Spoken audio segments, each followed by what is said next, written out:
Tadi pagi ada seorang ustadz yang tiba-tiba telepon saya, lalu dia tiba-tiba bertanya begini dalam teleponnya, Kang, bener nggak mengeraskan zikir ketika mengiring jenazah itu hukumnya adalah makruh? Saya lantas bertanya dong, keterangannya ada di mana? Lalu dia jawab, ini saya baca di dalam kitab Al-Fiqhu ala Madzahibil Arba'ah, dalam fikih 4 madhab. Kemudian saya mempertegas lagi kepada dia, itu pendapatnya siapa? Syafi'iyahkah atau selain Syafi'iyah? Lalu dia menjawab dengan tegas, ini Syafi'iyah, jelas Syafi'iyah. Saya kaget teman-teman ya. Memang saya belum bisa menjawab pada waktu itu karena memang saya belum punya referensi yang bisa dipertanggungjawabkan, dan ini tentunya kontradiktif sekali dengan apa yang biasa terjadi di masyarakat kita, di mana ketika sedang mengiring jenazah itu ya mereka membaca zikir dengan suara yang lantang, dengan suara yang keras, entah itu dengan membaca tasbih, dengan membaca takbir atau tahlil kalimat la ilaha illallah, macam-macam biasanya yang saya dengar teman-teman ya. Karena kebetulan area pemakaman di desa saya itu pintu masuknya pas di depan toko saya. Jadi saya selalu mendengarkan itu ketika saya berada di toko. Saya pasti mendengarkan itu, iring-iringan jenazah dengan membaca zikir yang keras. Contohnya begini, subhanallah alhamdulillah wala ilaha illallah wallahu akbar, subhanallah alhamdulillah wala ilaha illallah wallahu akbar, terus begitu. Terus nanti Allahu akbar Allahu akbar Allahu akbar, dan macam-macam lah zikirnya. Terkadang juga ditambahkan dengan qiraatus suratil ikhlas, dengan membaca surah al-ikhlas. Terus ketika saya mendengarkan itu hukumnya makruh, saya lantas bertanya-tanya, apa benar makruh ya?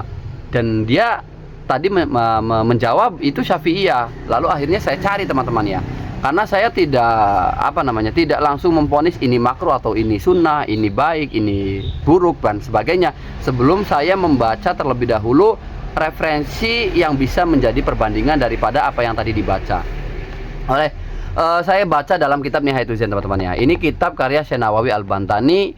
Masya Allah, ini rekomendasi sekali, recommended buat teman-teman untuk punya kitab Nihayatul Zain ini. Kenapa? Karena kitabnya nggak terlalu tebel, kitabnya nggak terlalu besar, nggak ada jilid-jilidan, nggak ada juz-juzan, tapi penjelasannya itu singkat, padat.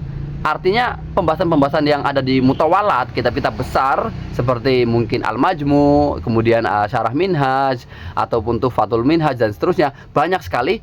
Itu di sini tuh sedikit-sedikit ada, cuplikannya ada. Ya walaupun tidak sedetail kitab-kitab itu, karena kan mereka, kalau kitab-kitab yang tadi saya sebutkan memang kitab-kitab besar, kitab-kitab yang memang di situ pembahasannya sangat mutabahir ya, sangat luas sekali. Tapi kalau untuk kitab yang di sini sedikit-sedikit saja, singkat-singkat saja, tapi ada gitu ya, ada. Walaupun hanya mungkin satu baris, satu paragraf, kata gampangannya gitulah, satu paragraf, tapi di sini masuk pembahasan-pembahasan yang dibahas dalam kitab-kitab mutawalat itu atau mabsutot. Langsung saja teman-teman ya, untuk mensingkat waktu, kita masuk pada pembahasan tadi yang ditanyakan oleh seorang ustadz kepada saya, masalah mengeraskan zikir ketika mengiring jenazah apa benar makruh. Saya temukan juga di dalam kitab ini halaman 153.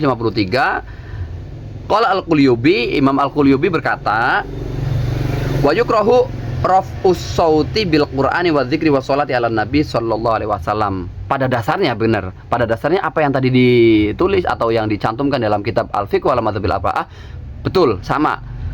Hukumnya memang makruh mengeraskan suara, entah itu membaca Al-Quran, ayat Al-Quran, surah, kemudian zikir, lalu apalagi sholawat kepada Nabi dengan suara yang lantang, suara yang keras, itu hukumnya makruh. Tapi apakah hanya sebatas itu lalu kemudian titik, sudah tidak ada perdebatan, tidak ada pengecualian, tidak ada pembahasan lanjutan? Tidak begitu teman-teman. Kita harus objektif dan harus tuntas ngajinya. Qala al-Madabiri, ini ada satu pendapat yang menarik sekali dari seorang ulama besar bernama berjuluk Al-Madabir. Jadi sebelum saya menjelaskan apa yang disampaikan oleh Syekh Al-Madabir ini, saya terlebih dahulu ingin menyampaikan profil beliau supaya nanti teman-teman tuh tidak ragu. Ini yang mengatakan siapa? Orang biasakah atau siapakah? Tentunya bukan orang biasa ya, karena pendapatnya dikutip oleh Syekh Nawawi Al-Bantani, di mana Syekh Nawawi ini seorang ulama, pastinya beliau mengutip pendapat pun dari seorang ulama. Oleh karena itu saya cari profil daripada Syekh Al-Madabiri ini teman-teman. Saya temukan ya, Al-Madabiri huwa laqabun lil alimi al-misri al-faqihi al-lughawi an-nahwi. Namanya Hasan bin Ali bin Ahmad Al-Muntawi Al-Azhari. Jadi Al-Madabighi ini adalah julukan untuk seseorang yang alim, alamah, yang banget pinternya, banget alimnya, yang berkebangsaan Mesir. Beliau ahli fikih, ahli lughat, ahli alat, nahwu sorob. Ya bukan sorob, nahwunya. Dia ahli lughat, ahli nahwu, nanti ditambahi sorob dikira nanti saya tidak siqoh. Nama aslinya adalah Hasan bin Ali bin Ahmad Al-Muntawi Al-Azhari. Beliau termasuk guru besar Al-Azhar yang wafat pada tahun 1756.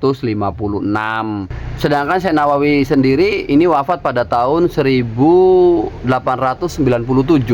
Jadi sekitar 151 tahun ya kira-kira teman-teman ya, untuk selisih dari wafatnya Syekh Al-Madabighi ini, kemudian 150 tahun ke depan ini wafat daripada Syekh Nawawi Al-Bantani. Sehingga ya pantas-pantas saja, artinya beliau mengutip atau menukil pendapatnya Al-Madabighi ini ya wajar, karena memang beliau hidupnya jauh sebelum Syekh Nawawi Al-Bantani. Artinya sudah 1 abad lebih, 1 abad setengah selisih umurnya. Syekh Al-Madabighi ini faqihun syafi'iyun. Beliau itu ahli fikih, mazhabnya syafi'i. Wa azhariyun. Beliau ini termasuk profesor ataupun guru besar di dalam kampus Al-Azhar Mesir, yang kita tahu sebagai basic keilmuan internasional, keilmuan Islam ya. Muhaqqiqun kabirun lahu mu'allafatun hamatun fi fiqhi syafi'iyah wal lughat wan nahwi. Banyak karya yang sudah beliau tulis Al-Madabighi ini, baik dari fikih, baik dari nahwu, dari lughat, banyak sekali. Di antaranya yang paling terkenal adalah Hasyiah yang beliau karang yang mensyarahi syarah Jurmiyah atau syarah nahwu ya teman-teman. Oke, itu profilnya. Lalu kita masuk pada pembahasan apa yang dikatakan oleh Imam Al-Madabighi. Wa hadza bi'tibari makana fi sodril awal. Memang benar makruh, tapi itu hanya berlaku di zaman-zaman awal saja. Artinya di zaman para sahabat generasi pertama. Begitu kira-kira teman-teman. Jadi kemakruhan itu tidak berlangsung terus-menerus sampai hingga saat ini, tidak. Hanya di generasi awal saja. Adapun generasi sekarang, wa amalan fala ba'sa bidzalika li annahu syi'arul lil mayyit. Itu tidak ada problem, tidak ada masalah mengeraskan suara dengan berzikir ataupun membaca sholawat, membaca Quran saat mengiring jenazah. Itu sah-sah saja, tidak makruh, tidak apa, karena itu termasuk daripada syiar untuk kematian si mayit atau kematian jenazah. Artinya untuk memberitahu kepada orang lain juga bahwa ada seorang jenazah yang meninggal, maka dibacakan zikir yang keras. Jadi tujuannya adalah syiar watarkuhu mazru'atun walau qila biwujubihi lam yab'ud. Bahkan meninggalkan zikir dengan suara yang keras ketika mengiringi jenazah itu merupakan suatu, di sini menurut beliau itu merupakan suatu nilai keburukan atau kurang baik, begitu kira-kira.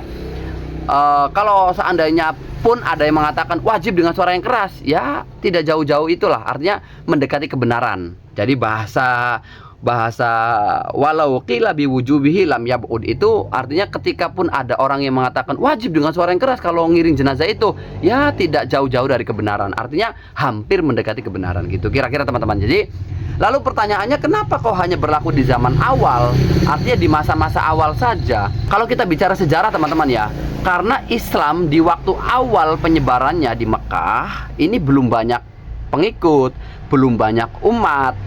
Kemudian dakwahnya juga selalu terbatas, bahkan diawasi terus oleh orang-orang kafir, sehingga jika orang-orang pada waktu itu terlalu menampakkan diri atau menonjolkan diri, ya akan membahayakan atau berakibat membahayakan kepada diri mereka, karena selalu diawasi oleh kafir Quraisy. Begitu kira-kira teman-teman. Assalamualaikum warahmatullahi wabarakatuh.